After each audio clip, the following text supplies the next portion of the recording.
Renungan Pagi, Christ Triumphant atau Kristus yang Menang oleh Ellen G. White, 28 November 2025. Mari kita berdoa. Bapa kami yang di sorga, Allah pencipta langit dan bumi, laut dan segala isinya, Allah yang maha besar, maha kuasa, sumber segalanya, yang kami sembah selalu melalui anak-Mu yang tunggal, Yesus Kristus. Terpujilah Yesus, anak Allah yang maha tinggi, yang adalah Tuhan atas hari Sabat. Pada pagi hari ini kami bersyukur boleh bangun dan berbakti, dan sebagaimana membaca dan mendengarkan nasihat firman-Mu, kiranya ini menjadi pembaharuan bagi kami semua, agar menjadi umat-umat yang memperbagi tembok yang tembus. Beserta kami sepanjang perbaktian ini, kehendak-Mu yang jadi. Ampun kami akan dosa dan salah, karena kami berdoa hanya dalam nama anak Allah yang tunggal, Yesus Kristus, yang adalah Tuhan dan Juru Selamat kami. Amin. Renungan pagi hari ini akan dibacakan oleh adik Abigail Joan Silitonga. Kepada adik Abigail, kami persilahkan. Renungan pagi kita tanggal 28 November 2025 berjudul Hukum Allah Tidak Perlu Direvisi. Ayat intinya terdapat dalam Yesaya 58 ayat 12. Engkau akan membangun reruntuhan yang sudah berabad-abad dan akan memperbaiki dasar yang diletakkan oleh banyak keturunan.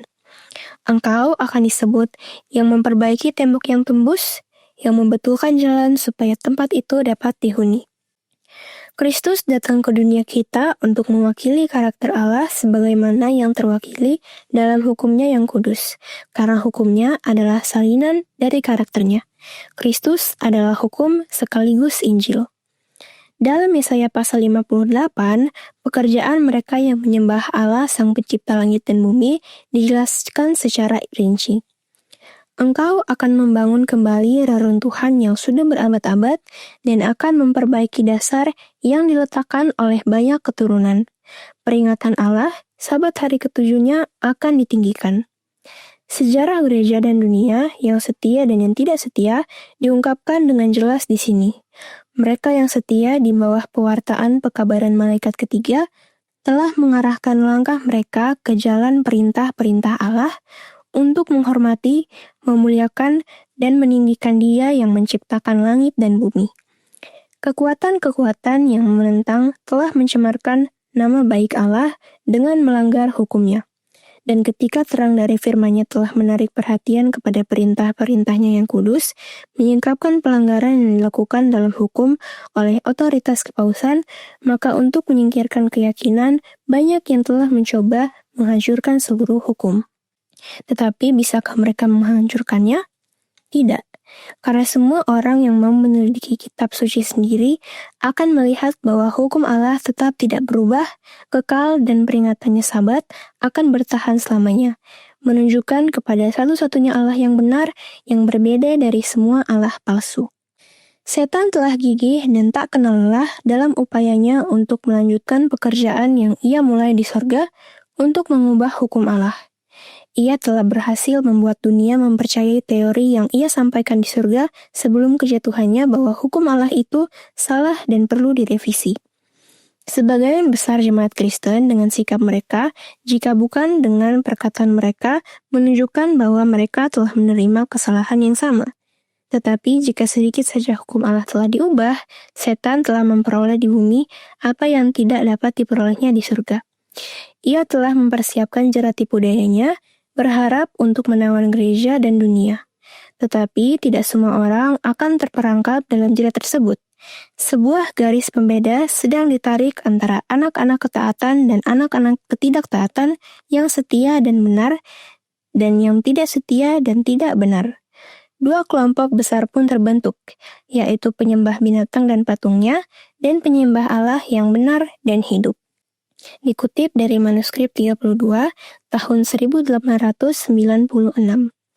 Demikianlah bacaan renungan pagi kita. Terima kasih dan Tuhan Yesus memberkati. Terima kasih atas penatalanan adik Abe. Tuhan Yesus memberkati. Selamat pagi saudaraku dalam Tuhan. Tentang hukum Allah, Roh Nubuat berkata dalam The Great Controversy halaman 434 paragraf 1. Hukum Allah sebagai wahyu kehendaknya, salinan karakternya, harus kekal selamanya sebagai saksi yang setia di sorga.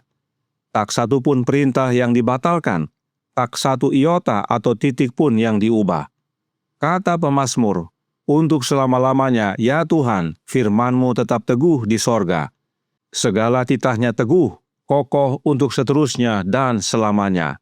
Mazmur 119 ayat 89, Mazmur 111 ayat 7 dan 8. Hukum Allah adalah salinan karakter Allah dan harus kekal selamanya. Teguh, kokoh, dan selamanya. Sebab hukum Allah itu adalah sempurna. Dikatakan dalam Selected Messages buku 1 halaman 225 paragraf 2. Maka pria dan wanita akan melihat bahwa prasyarat keselamatan mereka adalah penurutan pada hukum Allah yang sempurna. Tak seorang pun akan mencari alasan untuk berbuat dosa. Dengan prinsip-prinsip hukum yang benar itu, manusia akan menerima hukuman hidup atau mati. Jika hukum Allah adalah sempurna, maka karakter Allah adalah sempurna. Dan untuk itu Bapa mengutus anaknya untuk menyatakan karakter Allah yang sempurna. Renungan hari ini berkata dalam Christ Triumphant halaman 339 paragraf 2. Kristus datang ke dunia kita untuk mewakili karakter Allah, sebagaimana yang terwakili dalam hukumnya yang kudus. Karena hukumnya adalah salinan dari karakternya. Kristus adalah hukum sekaligus Injil. Dengan Yesus menyatakan karakter Bapa, maka dengan sendirinya Yesus menyatakan hukumnya Bapa. Sebab karakter Bapa adalah salinan dari hukumnya. Itulah sebabnya Yesus disebut hukum sekaligus Injil. Nah, apakah maksudnya Kristus adalah hukum dan Injil? Kita baca penjelasannya dari Selected Messages buku pertama halaman 240 paragraf 4. Dikatakan, hukum dan Injil berada dalam keharmonisan yang sempurna. Keduanya saling mendukung. Dalam segala keagungannya, hukum berhadapan dengan hati nurani, membuat orang berdosa merasakan kebutuhannya akan Kristus sebagai pendamaian atas dosa. Injil mengakui kuasa dan kekekalan hukum. Justru oleh hukum Taurat aku telah mengenal dosa, tegas Paulus dalam Roma 7 ayat 7. Kemudian, kesadaran akan dosa yang ditekankan oleh hukum mendorong orang berdosa kepada juru selamat. Dalam kebutuhannya, manusia dapat mengajukan argumen-argumen dahsyat yang disediakan oleh salib Kalvari. Ia dapat menuntut kebenaran Kristus, karena kebenaran itu dilimpahkan kepada setiap orang berdosa yang bertobat. Allah menyatakan, barang siapa datang kepadaku, ia tidak akan kubuang. Yohanes 6 ayat 37. Jika kita mengaku dosa kita, maka ia adalah setia dan adil, sehingga ia akan mengampuni segala dosa kita dan menyucikan kita dari segala kejahatan. 1 Yohanes 1 ayat 9. Sederhananya, oleh karena hukum, kita sadar bahwa kita orang berdosa, dan karena kita perlu Yesus yang adalah Injil. Dan tidak hanya itu, hukum yang adalah salinan karakter Bapa dinyatakan dengan sempurna dalam hidup Yesus yang adalah Injil. Jadi, Injil itu adalah hukum yang hidup. Inilah makna Yesus adalah hukum sekaligus Injil. Dan bila kita memiliki Kristus dalam hidup kita, maka kita menjadi bagian dalam ayat inti renungan pagi hari ini, yang berkata dalam Yesaya 58 ayat 12. Engkau akan membangun reruntuhan yang sudah berabad-abad, dan akan memperbaiki dasar yang diletakkan oleh banyak keturunan. Engkau akan disebutkan yang memperbaiki tembok yang tembus, yang membetulkan jalan supaya tempat itu dapat dihuni. Setan berusaha menghancurkan hukum Allah, tetapi tidak bisa. Sebab selalu ada umat-umat Allah dari generasi ke generasi yang memperbaiki tembok yang tembus. Maukah kita semua menjadi bagian dari umat-umat yang membetulkan tembok? Dan salah satu tembok tembus yang perlu dibetulkan adalah hari Sabat. Setan berhasil menggantikan sabat yang benar kepada sabat palsu di dunia ini, dan adalah panggilan bagi kita untuk memperbaiki tembok yang dirusak oleh setan dan antek-anteknya. Hingga pada akhirnya, Christ Triumphant halaman 339 paragraf 5 berkata, dua kelompok besar akan terbentuk, yaitu penyembah binatang dan patungnya dan penyembah Allah yang benar dan hidup. Penyembah binatang dan patungnya berbakti pada hari pertama, hari Sabat yang palsu, dan penyembah Allah yang benar dan hidup adalah berbakti pada hari ketujuh, hari Sabat yang benar. Kita sudah belajar bahwa Allah yang benar dan Allah yang hidup itu adalah Allah Bapa. Kita menyembah Allah Bapa pada hari Sabat, yaitu hari ketujuh, hari Sabtu. Tetapi, gereja Advent yang sekarang ini menyembah Trinitas pada hari Sabat. Gereja Advent yang sekarang ini merusak tembok. Mari kita jangkau umat-umat dalam gereja Advent untuk melihat bahwa hari Sabat bukan untuk menyembah Trinitas, tetapi untuk menyembah Allah Bapa. Sebab hukum Allah tidak berubah dan tidak perlu direvisi. Tuhan memberkati, saya bawa dalam nama Yesus. Amin. Mari kita berdoa. Bapa kami yang di sorga, Allah pencipta langit dan bumi, laut dan segala isinya, Allah yang maha besar, maha kuasa, sumber segalanya, yang kami sembah selalu melalui anak-Mu yang tunggal, Yesus Kristus.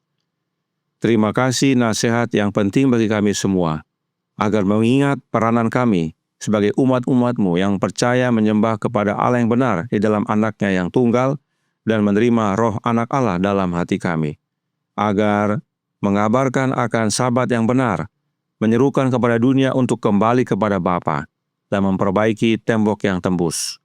Karenanya tolong kami ya Bapa, karuniakanlah roh anak-Mu dalam hidup ini, sebab hanya dengan memiliki rohnya Kristus maka kami dapat menjadi bagian dari pekerja-pekerja yang memperbaiki tembok yang runtuh, sehingga kami dapat menyatakan kepada dunia bahwa hukum-Mu kekal dan sempurna, dan itulah salinan karakter-Mu yang dapat menjadi bagian kami oleh kehadiran Kristus dalam hidup ini. Beserta kami sepanjang hari ini kehendak-Mu yang jadi, ampun kami akan dosa dan salah, karena kami berdoa hanya dalam nama anak Allah yang tunggal, Yesus Kristus, yang adalah Tuhan dan Juru Selamat kami. Amin.